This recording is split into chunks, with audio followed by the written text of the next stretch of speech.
Hi అండి, Rayalaseema special uggani చేసుకుందాం. ఇది మనకి పిల్లలు ఏదైనా కావాలి అని అడిగినప్పుడు, పెద్దవాళ్ళకైనా త్వరగా చేసి పెట్టాలి అన్నప్పుడు త్వరగా చేసేయచ్చు. మనం చాలా రుచిగా కూడా ఉంటుంది. దీనికి మనము 2 గిన్నెలతో నేను మరమరాలు తీసుకున్నాను. ఇది ఇద్దరికి సరిపోతుందండి.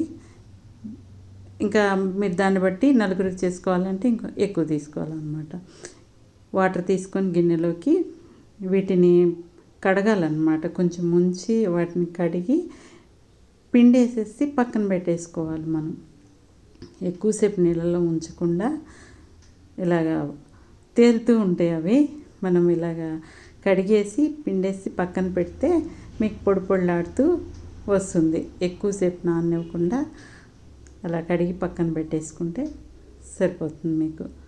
ఇప్పుడు మనం అలా పొడి పొడిలాడుతూ మనం గిన్నె స్టవ్ మీద పెట్టుకొని 2 టేబుల్ స్పూన్ల ఆయిల్ వేసుకొని, కొంచెం ఆవాలు, కొంచెం పచ్చెనగపప్పు, కొద్దిగా మినప్పప్పు, కొద్దిగా జీలకర్ర వేసి 1 కప్పు, చిన్న కప్పు పల్లీలు అన్నమాట వేసుకుంటే మీకు చాలా టేస్ట్గా ఉంటాయి. మధ్యలో తగులుతూ ఒక చిన్న ఎండుమిర్చి ముక్క, ఎందుకంటే మళ్ళీ మనము ఎండుమిర్చి తర్వాత పొడిలో వేసుకోవాలి, అందుకోసమని. ఇప్పుడు 1 ఉల్లిపాయ, 1 పచ్చిమిరపకాయ, కొంచెం కరివేపాకు వేసి ఇవన్నీ దోరగా స్టవ్ సిమ్లో పెట్టుకొని వేయించుకోవాలి. రుచికి సరిపడా ఉప్పు, ఎందుకంటే చూసి వేసుకోవాలి ఉప్పు. పసుపు 1 హాఫ్ టీ స్పూను వేసుకొని, మనకి మరమరాల్లో కూడా ఉప్పు ఉంటుంది కదా, చూసి వేసుకుంటే సరిపోతుంది. ఇప్పుడు వేసిన ఉప్పే మీకు సరిపోతుంది అన్నమాట. కొంచెం ఉల్లిపాయలు మెత్తబడిన దాకా. ఇప్పుడు 1 టమాటా కట్ చేసుకొని టమాటాలు అందులో వేసి ఇది కూడా కొంచెం బాగా మెత్తబడాలి. మూత పెట్టి కొంచెంసేపు ఉంచితే కొద్దిగా మెత్తబడుతుంది కదా. ఈ లోపల మనము పొడి తయారు చేసుకోవాలి. 2 టేబుల్ స్పూన్లు వేయించిన శనగపప్పు, 2 ఎండుమిర్చి, 2-3 వెల్లుల్లి రెబ్బలు,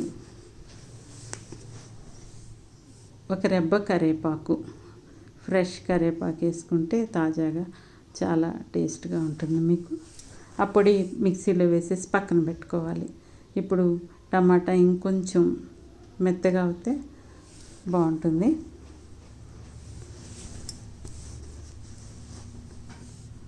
ఇలా మెత్తగా అయిపోయిన తర్వాత ఇందాక కడిగి పెట్టుకున్న మరమరాలని ఇందులో వేసేసి, మనము పొడి మిక్సీ చేసుకున్నాం కదా, ఆ పొడి కూడా పూర్తిగా ఇందులో వేసేయాలి.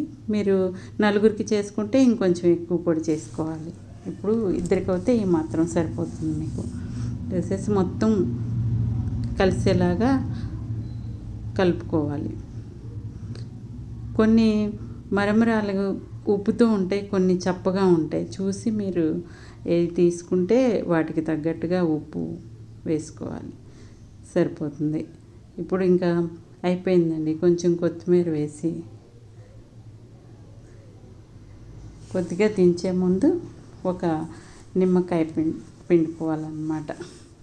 1 నిమ్మకాయ పిండుకుంటే మీకు పులుపు సరిపోతుంది, చాలా టేస్ట్ వస్తుందన్నమాట. ఇది మీరు కూడా చేసుకొని మీకు ఎలా వచ్చిందో నాకు కామెంట్ చేయండి. వేడివేడిగా పెడితే చాలా టేస్ట్గా ఉంటుంది. వేడివేడిగా తినేయాలన్నమాట. ఆరిపోయిన దానికంటే వేడిగా తింటేనే చాలా టేస్ట్గా ఉంటుంది. మనకి చేసుకోవటానికి కూడా చాలా త్వరగా చేసేసుకోవచ్చు. ఇంతేనండి. Thank you for watching.